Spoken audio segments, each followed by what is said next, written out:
Hey, kumusta mga idol? Oh, ito na ating bagong bangka mga idol.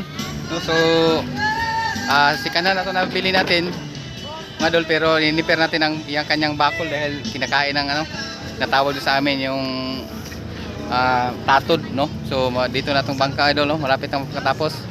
So, balit laot naman tayo mga idol, no? Mga idol diyan, no? So, may kamarote tayo.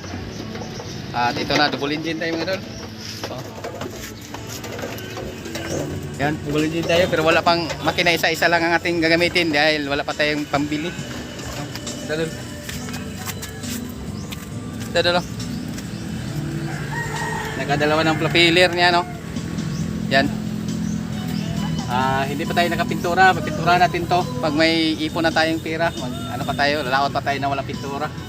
No? So, pinturahan natin yan ito ng bago na. Lagyan natin ng Katatay TV at kasuwer dito at sprocket team dun sa kamarote. Yan yung idol. Musta lang sa inyo ang lahat dyan. Balik laot naman tayo. Kahit abangan lang yung aming bagong lusad ng idol. Okay, thank you. Salamat. Ay, shoutout pala kay Sir Cantiga, sir. At si ma'am. Salamat sa yung